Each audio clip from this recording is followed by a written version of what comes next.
Bonjour à toutes et à tous et bienvenue dans votre journal. Il est midi, nous sommes le jeudi 2 mars et voici les titres de l'actualité. Ouverture aujourd'hui des travaux de la réunion au sommet du groupe de contact du mouvement des non-alignés sur entre autres la reprise et la relance mondiale post-Covid-19 à Bakou en Azerbaïdjan avec la participation du Premier ministre Ayman Ben Abdelrahman en sa qualité de représentant du président de la République Abdelmajid Tebboune.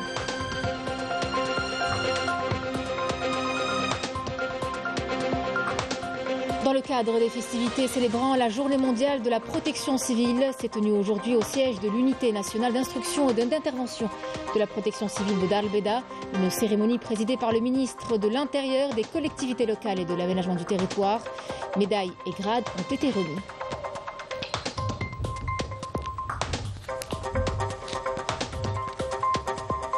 Il est désormais possible de payer son plein d'essence avec votre carte interbancaire au Dahabia depuis aujourd'hui.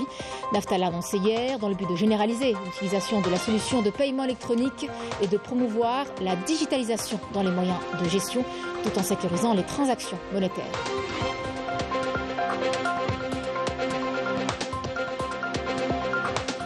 Nous terminerons en beauté dans la vallée du Mzab à Gherdaya qui accueille de nombreux visiteurs époustouflés par ses somptueux sols, ses cités antiques et ses souks exceptionnels. Cette vallée est l'expression unique d'une culture ancestrale et d'un mode de vie particulier qu'il est nécessaire de préserver. Un reportage est à suivre. Mesdames, Messieurs, bienvenue à vous. Se sont ouverts aujourd'hui les travaux de la réunion au sommet du groupe du contact du mouvement des non-alignés à Bakou en Azerbaïdjan avec la participation du Premier ministre Ayman Ben Abdelrahman en sa qualité de représentant du président de la République Abdelmajid Tebboune. À son arrivée au palais des congrès, le Premier ministre a été reçu par le président de la République d'Azerbaïdjan, Ilham Aliyev. Les participants à cette réunion auront à débattre du thème de la relance mondiale post-Covid-19 et des voies et moyens de résorber ses effets et répercussions ainsi que les activités futures du mouvement des non-alignés. Avant que cette réunion ne s'ouvre, les présidents et les représentants des gouvernements de 76 États, dont l'Algérie, ont observé une minute de silence à la mémoire des victimes du séisme qui a frappé la Turquie et la Syrie. Et dans un message qu'il a adressé aux participants, qui a été lu par le Premier ministre, le président de la République a mis en exergue les efforts déployés par l'Algérie pour venir en aide aux pays frères et amis pour qu'ils puissent faire face à la pandémie du Covid-19. Je propose d'écouter le Premier ministre Ayman Ben Abdelrahman. لقد ساهمت الجزائر بدون هوادة في مد يد العون للدول الشقيقة والصديقة المتضررة من آثار الأزمة الصحية ومخلفاتها المتواصلة، حيث رافعت الجزائر على المستوى الدولي ومنذ بداية الأزمة الصحية من أجل العمل على تكريس المساواة بين الدول في توزيع اللقاح خاصة لفائدة الدول النامية بغض النظر عن مستويات تطورها الاقتصادي أو التكنولوجي حتى يتسنى لها التمتع بحقها في الرعاية الصحية المناسبة واللازمة وتحقيق أهداف التنمية المستدامة. هذا وعلاوة على المساهمة المالية التي قدمتها الجزائر لصندوق الأمم المتحدة للاستجابة العالمية الفيروس، دعت بلادي المؤسسات المالية الدولية إلى فك الخناق عن الدول النامية من خلال تبني جملة من المبادرات التي تشمل التخفيف من عبء ديونها ومرافقتها في سياساتها الوطنية لما بعد كوفيد-19. Dans son message, le président de la République a également exprimé la disposition de l'Algérie à soutenir les initiatives qui visent à renforcer la solidarité et l'entraide entre les pays du mouvement des non-alignés. On l'écoute.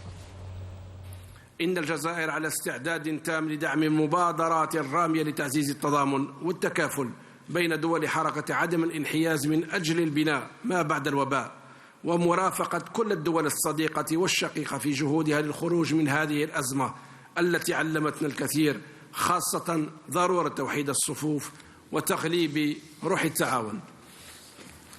ولا شك أن السياق الدولي الراهن يضع حركة عدم الانحياز أمام ضرورة تحمل مسؤولياتها إزاء التحديات التي تواجه بلداننا وفي مقدمتها استفحال بؤر التوتر والنزاعات الإقليمية والدولية والتحديات التي يطرحها السباق نحو التسلح وتفاقم أزمة المناخ والأزمات الصحية المرتبطة بانتشار الأوبئة والتي باتت تهدد اليوم حياة ملايين البشر في العالم.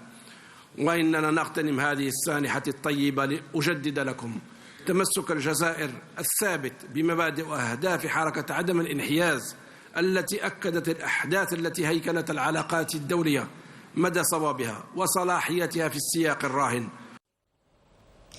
Dans le cadre des festivités célébrant la Journée mondiale de la protection civile, s'est tenue aujourd'hui au siège de l'Unité nationale d'instruction et d'intervention de la protection civile de Dal-Beda, une cérémonie présidée par le ministre de l'Intérieur, des collectivités locales et de l'aménagement du territoire, Brahim Merad, en présence du directeur général de la protection civile, de cadres de cette institution ainsi que du directeur général de la Sûreté nationale.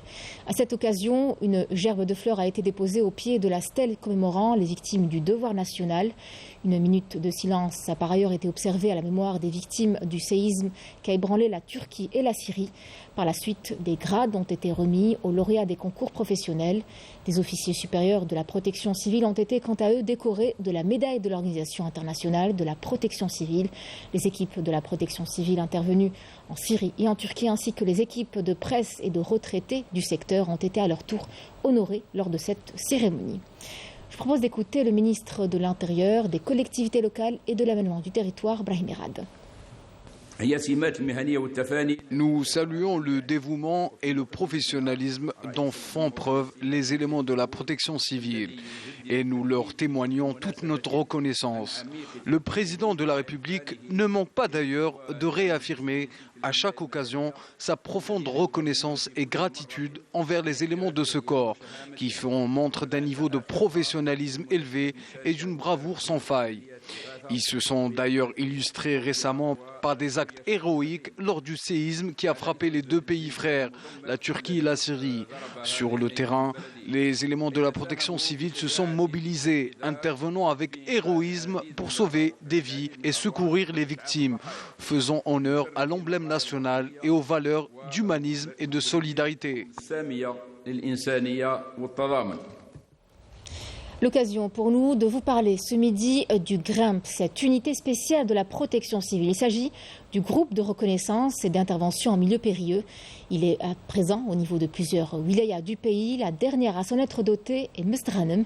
Il s'agit du 8e sur le territoire national. Rina Lorari nous le présente. La wilaya de Mostaganem a désormais son groupe de reconnaissance et d'intervention en milieu périlleux, GRIMP. Ce groupe d'intervention spécialisé intervient dans les milieux naturels et artificiels, particulièrement dangereux pour les équipes classiques de la protection civile algérienne. La direction de la protection civile de la wilaya de Mostaganem a créé l'unité GRIMP spécialisée dans les interventions dans les milieux périlleux. Nous avons également mis à jour 3 autres spécialités, l'équipe de soutien et de première intervention spécialisée dans les séismes, les avalanches et inondations, qui a été renforcée par de nouveaux équipements spéciaux et modernes permettant une intervention rapide en cas de catastrophe ou d'accident. من التدخل في جميع الظروف. فرقة تعرف والتدخل في الأماكن الوعرة بالعنوان التالي، فرقة الجرامب بالعنوان التالي: واد شلف بلدية الصور. Ce groupe de sapeurs-pompiers très spécial, nouvellement créé, a fait plusieurs formations et exercices pratiques afin d'augmenter ses capacités opérationnelles en cas de catastrophe naturelle ou d'accident intervenant en milieu périlleux. Cette brigade a pris ses fonctions en janvier 2023 après avoir bénéficié d'une formation encadrée par des moniteurs et spécialistes dans ce domaine. Les membres du groupe ont reçu des cours théoriques et pratiques afin d'accomplir leurs tâches qui sont le sauvetage et le secours de victimes dans les zones difficiles d'accès. Catastrophes naturelles comme les inondations et glissements de terrain ou celles intervenant au milieu artificiel tels que l'effondrement des ponts, bâtiments et même les puits. Véritable homme araignée, les éléments du prestigieux GRIMP, reconnaissables par leur combinaison rouge avec bandes réfléchissantes grises ainsi qu'une veste rouge, travaillent en groupe de 14 à 30 dont les parachutistes sont connus pour leur haute capacité d'intervention dans des situations difficiles comportant un danger pour les autres unités de la protection civile. Et on vous parle à présent des conditions et modalités de dédouanement ainsi que du contrôle technique des véhicules de moins de 3 ans, publié au journal officiel. Le décret exécutif exclut le diesel et l'importation est exclusivement réservée aux particuliers.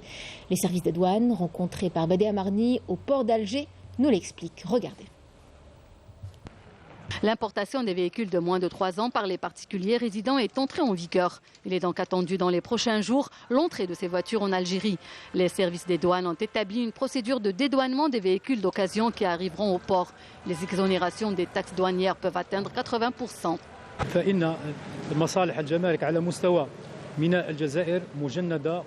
Les services de douane au niveau du port d'Alger sont mobilisés et prêts pour le dédouanement des véhicules importés de moins de 3 ans. Des réductions importantes sont introduites sur les taxes. Elles atteindront 80% sur les véhicules électriques, 50% sur les véhicules essence ou essence électrique, dans les cylindrés sont moins ou égal à 1800 cm3 et de 20% pour celles dépassant les 1800 cm3. L'importation des véhicules de moins de 3 ans, rappelons-le, obéit à des conditions et des modalités de dédouanement et de contrôle fixées par un décret exécutif et publié au journal officiel. Un dossier est à fournir pour toute personne désirant introduire une voiture d'occasion.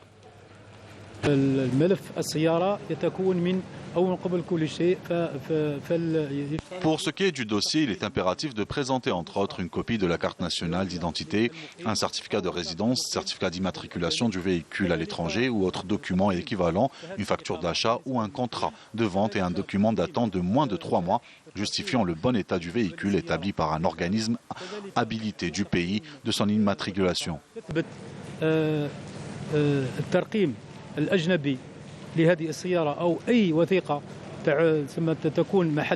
Les citoyens résidents rencontrés au port d'Alger ont exprimé leur satisfaction de pouvoir acquérir ces voitures d'occasion. Selon eux, cette démarche permettra entre autres de faire baisser les prix sur le marché d'automobiles d'occasion.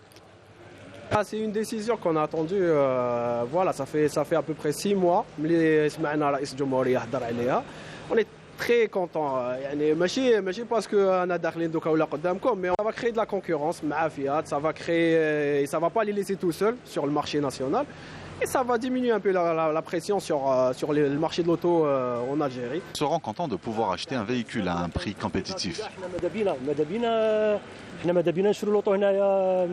Ainsi donc, les douanes algériennes ont pour charge de veiller à l'application de la réglementation en vigueur pour l'introduction de tout véhicule de moins de 3 ans introduit par un particulier résident. Généralisation des TPE sur l'ensemble des points de vente Naftal à compter d'aujourd'hui.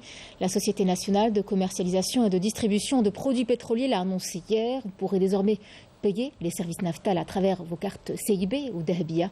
Il s'agit aujourd'hui de généraliser l'utilisation de la solution de paiement électronique et de promouvoir la digitalisation dans les moyens de gestion tout en sécurisant les transactions monétaires. Camélia Khalif et Majda Diahmoun. À partir d'aujourd'hui, il vous sera possible de payer votre plein d'essence avec votre carte interbancaire ou Dahabia. Et ce, grâce à la généralisation, depuis ce matin, des terminaux de paiement électronique sur l'ensemble des points de vente de Naftal. Naftal qui a dans le même sillage réaménagé ses stations essence pour garantir à l'intégralité de ses clients des services de qualité. Seulement une infime partie de nos clients avaient la possibilité d'effectuer les paiements avec leur carte bancaire. Désormais, nos clients peuvent payer les services de Naftal via leur carte CIB et Dahabia. Notre but est d'améliorer la qualité de nos services, s'inscrivant dans la démarche des autorités concernées visant à accélérer la numérisation dans tous les secteurs. Naftal se met au diapason de l'évolution technologique. Naftal a réalisé 36 stations-service réparties sur l'autoroute Est-Ouest. Ces stations répondent aux normes internationales. Nous avons remarqué que les prestations de service de cette station à essence se sont nettement améliorées, avec des équipements modernes, une hygiène irréprochable et des espaces de repos, et aux normes internationales. L'accès est facile, c'est rapide et puis c'est propre. J'ai fait un petit tour dans cette station-service et à première vue, tout semble bien organisé. J'ai constaté que la station est très propre. L'objectif visé à travers la mise en œuvre de cette solution est de faciliter et d'améliorer la qualité des services offerts par Naftal à ses clients et d'assurer par la même occasion la sécurité des transactions monétaires. Intéressons-nous maintenant à cet important complexe situé à Al-Qantara, dans la wilaya de Biskra. Les moulins des Ibans produisent à lui seul près de 4000 quintaux de farine et semoule par jour. Leader national en termes de production de ces deux aliments, son unité de Biskra a une particularité, celle de détenir des certifications ISO qui lui permettront entre autres d'exporter sa production. Mais avant cela, il est tout d'abord question de répondre aux besoins du marché local tout en réduisant la facture des importations. Reportage Nakhla Arabi. Sur les 6 existants, il est le seul à détenir 3 certifications ISO. Pour tourner à plein régime, cet important et imposant complexe situé à Al-Qantara s'approvisionne auprès de la CCLS, qui est la coopérative des céréales et légumes secs de Biskra, donc auprès des unités affiliées à l'OAIC. Les quantités produites dépendent des capacités de ces moulins et minoteries, lesquels ont été rénovés dans l'objectif justement d'améliorer la production et ainsi satisfaire les besoins de la population au niveau de cette wilaya. On a participé à l'effort au sud, à Tamarrast. On a eu un avis favorable pour l'exportation de nos produits. Donc, on a mis le contrainte à le prix administré qui est on achète le blé au prix comptant. On peut exporter le produit. Pour cette cause, on a la filiale céréales Les Ibans. Elle est certifiée par les 3 certificats hygiène et sécurité, le HACCP pour la production du produit et le certificat management. Le complexe possède également une ferme pilote avec 16 pivots d'une superficie de 1200 hectares située à Ouergla. Le rendement durant en 2022 estimé à 42% est qualifié de très favorable. L'entreprise a également investi plus au sud, faute de disponibilité de foncier agricole dans la wilaya de Biskra, à Hassim Saoud et Mnéa en l'occurrence. L'objectif étant de réduire la facture d'importation du blé. Moulin mixte, semolerie, minoterie, puis il a subi l'augmentation de capacité en 1997. Donc le moulin d'extension a été créé en 1995. On produit effectivement 2200 quintaux de farine panifiable et 1800 quintaux de semoule destiné à la commercialisation au niveau local et dans les wilayas limitrophes, surtout la wilaya de Batna, la wilaya de Msila et le Grand Sud, et les wilayas du Grand Sud. Géré par un système de management intégré, le complexe d'Al-Qantara approvisionne également les éleveurs de la wilaya de Biskra, la wilaya de Oued Djellel et les wilayas limitrophes et alimente les unités d'aliments de bétail au niveau de la localité d'Oumache. Dans l'actualité internationale, ces nouvelles attaques des unités de l'armée populaire de libération sahraoui contre les positions des forces de l'occupant marocain dans les régions de l'Aria, l'Alan et Aqad Arkan, dans le secteur de Mahbes, leur infligeant de lourdes pertes humaines et matérielles. Les familles d'un groupe de victimes soudanaises disparues lors du drame de Nador au niveau de l'enclave de Melilla en juin dernier ont décidé de créer un comité pour rechercher leurs enfants. Souvenez-vous, la police marocaine avait sauvagement tué des dizaines de migrants subsahariens. Près de 80 jeunes Soudanais qui tentaient d'entrer dans l'enclave espagnole sont toujours portés disparus 8 mois après le drame. Le communiqué du comité souligne que les familles des disparus n'ont jusqu'à présent obtenu aucune information concernant leurs enfants. Un Palestinien a été tué hier par les forces d'occupation sionistes lors d'un raid en Cisjordanie occupée. Mahmoud Jamal Hassan Hamdan, âgé de 22 ans, est mort des suites de blessures graves infligées par des balles lors d'un assaut contre le camp de réfugiés palestiniens d'Aqabat Jabr à Ariha. Pour rappel, dimanche soir, la ville palestinienne de Houara, dans le nord de la Cisjordanie, a été attaquée par des centaines de colons. Revenons chez nous en Algérie avec du sport. Le CR Belouizdad, leader incontesté de la Ligue 1 mobiliste de football, effectuera un long déplacement dans l'est du pays pour affronter la lanterne rouge, le HB Sholromleid, tandis que la GS Kabylie, en mission de sauvetage, n'aura plus droit à l'erreur à domicile face à l'AS Ochlef. Des rencontres à l'occasion de la mise à jour de la 16e journée prévue aujourd'hui et demain. Et on termine, comme je vous le disais en titre, en balade au cœur de la vallée du Mzab, classée patrimoine mondial de l'UNESCO. Radaya accueille de nombreux visiteurs époustouflés par ses somptueux qsar, ses cités antiques et ses souks exceptionnels. Cette vallée est l'expression unique d'une culture ancestrale, le témoignage d'une architecture qui lui est propre et d'un mode de vie particulier qu'il est nécessaire de préserver. C'est un reportage signé Naïm Alouaniche. À Gardaya, loin du monde, dans un décor antique sont plantés ici et là gîtes et autres maisons d'hôtes qui accueillent régulièrement des touristes d'ici et d'ailleurs. Mobiliers sommaires et colorés, ces gîtes traditionnels attirent de nombreux touristes comme ces émigrés littéralement envoûtés. Nous venons de France, donc de la région stéphanoise, et nous sommes venus visiter donc l'Algérie. On fait un petit road trip. On a commencé par Alger, donc on a visité la Casbah, la grande mosquée d'Alger. Nous avons fait plein de petits endroits exceptionnels et magnifiques d'ailleurs, puisque j'incite beaucoup les binationaux à venir visiter l'Algérie parce que c'est exceptionnel et les gens sont tellement gentils. Gardaïa, c'est une ville enrichie de culture, d'histoire. Gardaïa, avec une architecture exceptionnelle, c'est quand même un peuple qui a été précurseur de plein de choses au niveau de l'architecture, de l'écologie. Là, Gardaïa, c'est la première fois. C'était mon rêve, c'est de faire le Sahara de l'Algérie. On m'en parle beaucoup parce que c'est le plus grand. Et bon, l'occasion s'est apprêtée avec mes deux filles que je remercie parce que c'est grâce à eux que je vois beaucoup de pays. Donc c'est magnifique. Ksor, Palmeraie, cité avec souk millénaire, la vallée du Mzab ne manque pas d'attractions. C'est la première fois et puis je suis émerveillé par toute l'architecture, par la décoration, par sa culture, par toute une image qui me tient à cœur, la préservation de la culture. Il y a beaucoup de gens qui viennent pour faire un séminaire. Après, ils reviennent avec leur famille pour bien voir, parce qu'ils s'intéressent beaucoup au mode de vie qu'on est en train de vivre là. Parce que c'est un mode de vie presque unique. Pas comme les grandes villes, chacun pour soi et le bon Dieu pour tous. Là, on vit une vie collective. Chacun fait attention à ses voisins, à leurs proches. Il y a un retour des touristes chaque fois. Et surtout, ils ramènent leur famille. La plupart même des Français, des Espagnols, des Italiens. Cette année, on a eu beaucoup d'Américains. Gardaïa l'historique, Gardaïa l'emblématique d'une culture millénaire avec sa sainte citadelle de Bni Yezgen mérite le détour, d'autant que cette cité fut classée en 1982 au patrimoine mondial de l'UNESCO. C'était le journal de la rédaction. Merci à vous de l'avoir suivi. Tout de suite, les nouvelles du ciel avec Mina Abed. Prochain rendez-vous avec l'information ce soir à 19h avec Kamel Sui. Quant à moi, je vous retrouverai demain pour l'édition de la mi-journée midi. Excellente journée à tous.